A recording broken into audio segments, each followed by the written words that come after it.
करेंगे, जिसमें से आज का हमारा सब्जेक्ट रहेगा। कौन सा सब्जेक्ट से स्टार्ट करेंगे?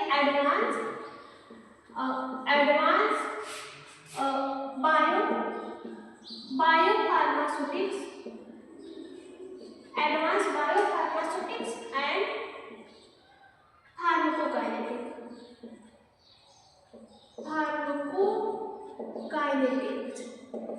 ठीक है, ये हमारा सब्जेक्ट का नाम है, जो कि हमारा मॉडर्न फार्मास्यूटिक्स मतलब फार्मा सेकेंड सेमेस्टर का सब्जेक्ट है। कौन सा है? एडवांस बायोफार्मास्यूटिक्स एंड फार्माकोकाइनेटिक्स, ये है। इसमें से हमारी यूनिट 1 चल रही है। तो हेडिंग का नाम क्या है? Drug absorption from the gastrointestinal tract. कौन सा टॉपिक है? Drug absorption from the gastrointestinal tract. देखिए, हम छोटे छोटे वीडियो को बनाएंगे, ज़्यादा लेंथी वीडियो नहीं बनाएंगे, सिर्फ 10 या 15 मिनट का, कभी कभी 8 मिनट का, 6 मिनट का, ऐसे वीडियो की लेंथ रहेगी आपको। ठीक है, तो जो भी वीडियो देखिएगा आप एक सीरियल वाइज से देखिएगा। हमारे थंबनेल पर या फिर हम जहाँ पे हेडिंग डालते हैं डिस्क्रिप्शन में या फिर टाइटल्स में हम आपको इंडिकेट कर देंगे। ये हमारा मतलब इस सब्जेक्ट का एडवांस मॉडर्न फार्मास्यूटिक्स या फिर बायोफार्मास्यूटिक्स या फिर फार्माकोकाइनेटिक्स का चैप्टर 1 है और इसका फर्स्ट वाला लेक्चर है। पार्ट 1, पार्ट 2, पार्ट 3 ऐसे डाल के देखेंगे, तो आप सीरियल वाइज उसको सिनअप करते हुए जाइएगा। बाकी जिस किसी को भी नहीं समझ में आएगा वो कमेंट करके भी पूछ सकते हैं, मैं रिप्लाई दूंगी। ठीक है, तो देखते हैं drug absorption from the gastrointestinal tract. So यहाँ पे क्या रहेगा? यहाँ पे ट्राई करेगा। ठीक है, क्या रहेगा? ट्राई करेगा। सॉरी, मार्कर भी नहीं चल रहा है, लेकिन आप लोग देख लीजिएगा क्या रहेगा? ट्राई करेगा। मतलब कि जो हमारा ड्रग एब्जॉर्प्शन होता है कहाँ? थ्रू द गैस्ट्रोइंटेस्टाइनल ट्रैक्ट से, वो कैसे होता है उसके बारे में हम लोग इस सब्जेक्ट में पढ़ते हैं। सबसे पहले देखते हैं ड्रग एब्जॉर्प्शन क्या होता है। Drug absorption it is the process by which a drug move from the site of administration. Drug absorption क्या है? ड्रग एब्जॉर्प्शन एक टाइप की प्रोसेस है जिसके द्वारा हमारे ड्रग क्या होती है? मूव करते हैं साइट ऑफ एडमिनिस्ट्रेशन। जिसके द्वारा ड्रग हमारे मूव करते हैं साइट ऑफ एडमिनिस्ट्रेशन, जहां से आप खाएंगे वहां से ड्रग हमारे मूव करके साइट ऑफ एडमिनिस्ट्रेशन के पास जाते हैं, मतलब साइट ऑफ एक्शन के पास जाते हैं। ठीक है, बात समझ में आया? ड्रग एब्जॉर्प्शन जैसे आपने माउथ से खाया, माउथ से ड्रग मूव करके आपके स्टमक में जाएगी, स्टमक के बाद खुलेगी, टूटेगी, एब्जॉर्ब होगी, फिर उसके बाद ब्लड में रीच करेगी। ब्लड में रीच करने के बाद कहाँ पे जाएगी? आपके साइट ऑफ एक्शन पे जाएगी, जहाँ पे उस ड्रग की रिक्वायरमेंट होगी उस जगह ये दवा पहुंच जाएगी। तो वही बोल रहा है drug absorption it is the process by which a drug move from the site of administration into the systemic circulation. ठीक है, ड्रग एब्जॉर्प्शन एक ऐसी प्रोसेस होती है जिसके द्वारा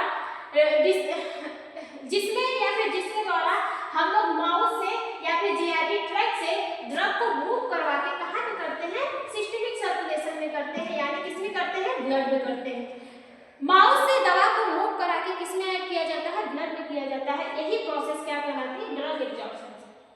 ठीक है, drug absorption it is a process, या फिर आप यहाँ पे एक डिफिनेशन भी लिख दीजिएगा। Drug absorption it is a process when the drug reach into the systemic circulation they are called drug absorption।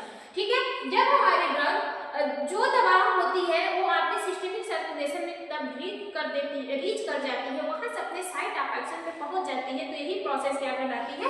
Drug absorption कहलाती है। From oral administration drug absorption primary occurs in the small intestine. अगर आप दवा को orally मुंह से देंगे, मतलब ओरली माउथ से देंगे, तो वहां का माउथ से दवा को एडमिनिस्ट्रेट करेंगे, लेंगे, तो उस दवा का प्राइमरी एब्जॉर्प्शन क्या होगा? उस दवा का प्राइमरी एब्जॉर्प्शन क्या होगा? स्मॉल इंटेस्टाइन में होगा। वो दवा अगर आप कोई भी टैबलेट, पिल्स, कैप्सूल्स कोई भी दवा ले लीजिए, अगर उस दवा को आप माउथ से ले रहे हैं तो उस दवा का एब्जॉर्प्शन कहाँ पे होगा? आपका स्मॉल इंटेस्टाइन में होगा। तो एक दवा का प्राइमरी एब्जॉर्प्शन क्या होता है? Small intestine, due to it large surface area. क्यों स्मॉल इंटेस्टाइन में होता है? आपके स्टमक में क्यों नहीं होता है? स्मॉल इंटेस्टाइन में क्यों होता है? क्योंकि स्मॉल इंटेस्टाइन के पास लार्ज सरफेस एरिया रहती है। क्या रहती है? लार्ज सरफेस एरिया रहती है, और यही पे क्या प्रेजेंस होती है? विलाई। एक आपकी होती है माइक्रोविलाई। माइक्रोविलाई एक छोटी छोटी संरचना होती है जिसके द्वारा ऐसे करके, ऐसे हमारी इंटेस्टाइन में ऐसे छोटी छोटी संरचना होती है। इसी स्मॉल इंटेस्टाइन से रीच करके कहाँ पे आती है, ब्लड सर्कुलेशन में आती है। ठीक है, इतनी बात सबको समझ में आई। की पॉइंट देखते हैं ड्रग एब्जॉर्प्शन की की point. The rate and extent of the absorption influenced by availability.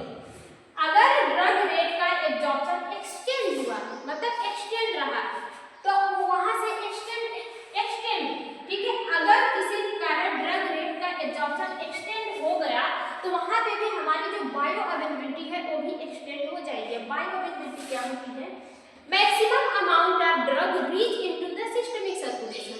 जैसे आपने 100 mg का ड्रग खाया, 100 mg का टैबलेट लिया, ये 100 mg टैबलेट कहाँ पे गई, आपके स्टमक में गई। स्टमक के बाद ये हमारी स्मॉल इंटेस्टाइन में गई। स्मॉल इंटेस्टाइन में आने से पहले 100 mg हमारे लीवर के पास से 40 mg खराब, 40 mg क्या हो गई, वेस्ट हो गई। कौन किया, लीवर किया।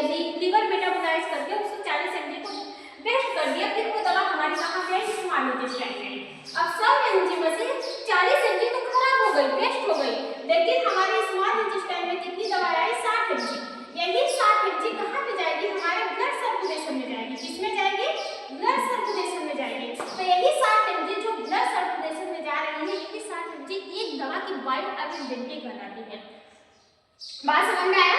यही जो 100 mg होती है, जो हमारे ब्लड सर्कुलेशन में 100 mg में से 40 mg वेस्ट हो गई, लेकिन बचा कितना, 60 mg। यही 60 mg आपके ब्लड सर्कुलेशन में जाती है। इसी प्रोसेस को क्या कहते हैं, बायो अवेलेबिलिटी कहते हैं। The maximum amount of drug reach into the systemic circulation is known as the bioavailability. ठीक है, बात समझ में आई। तो वही बोल रहा है कि अगर ड्रग का एक्सटेंट एब्जॉर्प्शन इंक्रीज या फिर डिक्रीज हुआ तो वहां पे आपका बायो अवेलेबिलिटी इन्फ्लुएंस भी क्या हो जाएगा, डिफरेंस हो जाएगा। बात समझ में आई। जितना तेज, जितना सही से ड्रग का एब्जॉर्प्शन होगा, उतना ही सही से बायो अवेलेबिलिटी आएगी। जितना गलत ड्रग का एब्जॉर्प्शन होगा, उतना ही गलत आपकी बायो अवेलेबिलिटी आएगी। बात समझ में आया। Absorption determine one set instantly during a drug action. ठीक है, यही एब्जॉर्प्शन डिटरमाइन करती है इंटेंसिटी। किसको डिटरमाइन करती है, इंटेंसिटी ऑफ ड्रग। एक ड्रग की इंटेंसिटी को क्या करती है, डिटरमाइन करती है। कब, एक्शन के थ्रू। कब करती है, एक्शन के थ्रू। मतलब जितनी दवा आपकी बॉडी में जाएगी, उस जितना एब्जॉर्ब होगा उतना ज्यादा एक्शन देगा। अगर कम दवा आपके बॉडी में गई, कम आपका लीवर खराब होगा, कम आपका लीवर उस दवा को खराब किया तो ज्यादा एब्जॉर्ब होगी। जब ज्यादा एब्जॉर्ब होगी तो ज्यादा अपना ज्यादा अपना फार्माकोलॉजिकल एक्शन प्रोड्यूस करेगी। मतलब ये जो absorption determine one set intensity and during of the drug action. ये जो एब्जॉर्प्शन होता है वो एक क्या होता है, ड्रग एक्शन के इंटेंसिटी को डिटरमाइन करता है। अगर कोई दवा आपके बॉडी में 60 mg गई, 40 mg लीवर खराब कर दिया, 60 mg ये दवा आपके सिस्टमिक सर्कुलेशन में गई, ठीक है, तो ये 60 mg के उतना ही काम करेगी। ठीक है, लेकिन यही दवा जो 100 mg की है, यहाँ से 60 mg खराब हो गई और आपका सिस्टमिक सर्कुलेशन में कितना पहुंची, 40 mg पहुंची। मतलब इसका जो ड्रग का एब्जॉर्प्शन हुआ वो कितने mg का हुआ, 40 mg का। तो यहाँ पे ड्रग एक्शन आपका डिक्रीज होगा, क्योंकि वहां पे जो आपके mg है, जो ड्रग की mg है, वो कम क्वांटिटी में ब्लड में पहुंची है। जब कम क्वांटिटी में पहुंचेगी तो कम एक्शन भी दिखेगा। ठीक है, तो वही कह रहा है कि absorption determine one set intensity of during action. ठीक है, एक्शन के ड्यूरिंग हम लोग ड्रग एब्जॉर्प्शन की इंटेंसिटी को मेजर करते हैं और ये हमारा डायरेक्टली अफेक्ट कर सकता है हमारे एक ड्रग की फार्माकोलॉजिकल एक्शन पे। जितना ज्यादा ड्रग एब्जॉर्ब होगी उतना ज्यादा सिस्टमिक सर्कुलेशन में पहुंचेगी, मतलब उतना ज्यादा उसका बायो अवेलेबिलिटी होगा और उतना ही ज्यादा वो इफेक्ट दिखाएगी। जो दवा जितना कम एब्जॉर्ब होगी उतने ही कम अपने सिस्टमिक सर्कुलेशन में पहुंचेगी और उतने ही कम अपना साइड ऑफ एक्शन देगी। ठीक है, इस बात से आप लोग सहमत हैं। Structure of the GIT tract relevant of the absorption. ठीक है, स्ट्रक्चर की बात करें तो सबसे पहले जीआईटी ट्रैक्ट में जहां पे हमारी दवा एब्जॉर्ब होती है, एक तो आपका होगा स्टमक, एक आपका होगा स्मॉल इंटेस्टाइन, एक इधर आपका है लार्ज इंटेस्टाइन। यही तीन एक्शन पर आपकी दवा क्या होती है, एब्जॉर्ब होती है। ठीक है, इसी तीन जगह पे आपकी दवा एब्जॉर्ब होती है। सबसे ज्यादा जो दवा एब्जॉर्ब होती है वो कहाँ पे होती है, स्मॉल इंटेस्टाइन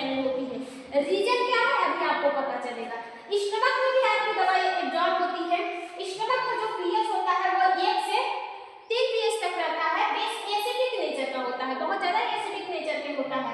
ठीक है, यहाँ पे जो स्टमक होते हैं वहाँ पे थिक म्यूकस लेयर होती है। क्या होती है? थिक म्यूकस लेयर होती है और यहाँ पे एसिडिक नेचर ज्यादा मिलता है, इसलिए यहाँ पे लिमिटेड सरफेस एरिया और यहाँ पे लिमिटेड सरफेस एरिया होती है एक ड्रग एब्जॉर्प्शन की। ठीक है, एब्जॉर्प्शन मोस्टली वीक एसिड, सिर्फ स्टमक में आपके वीक एसिड वाले ड्रग ही क्या होंगे? एब्जॉर्ब होंगे।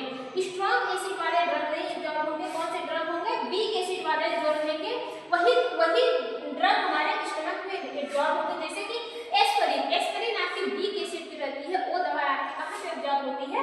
स्टमक में होती है। देखिए स्टमक में एसिड रहता है तो एसिड की वजह से वहाँ का स्टमक का पीएच एसिडिक नेचर का होता है। ठीक है, वहाँ पे जो म्यूकस लेयर होती है वो भी क्या होती है? थिक होती है। ठीक है, लिमिटेड सरफेस एरिया और यहाँ पे क्या होती है? लिमिटेड सरफेस एरिया होती है। किसकी वजह से? थिक लेयर की वजह से। वहाँ पे बहुत ही ज्यादा सरफेस एरिया, बहुत मोटी सरफेस एरिया या फिर लिमिटेड सरफेस, एक लिमिटेड सरफेस एरिया होती है। एब्जॉर्प्शन मोस्टली वीक एसिड और स्टमक पे सिर्फ वीक एसिड ड्रग का एब्जॉर्प्शन होता है, जैसे आपका हो गया एस्पिरिन। और वहीं पे आपका कौन सा है? Small intestine. कौन सा है? Small intestine. जो स्मॉल इंटेस्टाइन होता है इसका पीएच कितना होता है? 6 से 7.5। ठीक है, 6 से लेकर 7.5 होता है, बेसिक नेचर का होता है। ये हमारा स्लाइटली एल्कलाइड होता है। किस नेचर का होता है? स्लाइटली एल्कलाइड यानी बेसिक नेचर का होता है। यहाँ पे आपका लार्ज सरफेस एरिया मिलेगा। यहाँ पे क्या होगा? लार्ज सरफेस एरिया मिलेगा, लेकिन यहाँ पे इसका जो सरफेस एरिया थी जहाँ पे हमारे ड्रग एब्जॉर्ब हो रहे थे वो लिमिटेड था, लेकिन हमारे स्मॉल इंटेस्टाइन में लार्ज सरफेस एरिया मिल रहे हैं। रीजन ये है कि वहाँ पे विलाय प्रेजेंस होती है और हमारे छोटी छोटी माइक्रो विलाय प्रेजेंस होती है। मतलब संरचना ऐसे रहेगी, हमारी स्मॉल इंटेस्टाइन का फिगर है तो यही इसी के अंदर क्या होती है? छोटी छोटी विलाय और माइक्रो विलाय प्रेजेंस होती है। इसी की वजह से यहाँ पे लार्ज सरफेस एरिया मिलता है एक ड्रग के एब्जॉर्प्शन का। थिन एपिथेलियल बैरियर, यहाँ पे थिन एपिथेलियल मतलब पतली बैरियर होती है, इसलिए यहाँ पे हाई परमेबिलिटी होती है। यहाँ पे हाई परमेबिलिटी होती है। परमेबिलिटी क्या होता है? जो दवा हमारी रीच करती है, जैसे अभी हमने क्या, ये हमारी एक सेल मेम्ब्रेन है, ये क्या है? मार्कर भी चल भी नहीं रहा है, ये हमारी सेल मेम्ब्रेन है और ये हमारी एक दवा है। ये दवा इस सेल मेम्ब्रेन को पार करके कहाँ पे आएगी? हमारे सेल के अंदर आएगी। तो जो ये दवा इस मेम्ब्रेन को पार कर रही है, पार करने की प्रोसेस ही क्या कहलाती है? हमारी परमेबिलिटी कहलाती है। समझाने के लिए बता दिए हैं। ठीक है, तो यहाँ पे थिक एपिथेलियल बैरियर होते हैं, इसकी वजह से यहाँ पे एक दवा की हाई परमेबिलिटी देखने को मिलती है।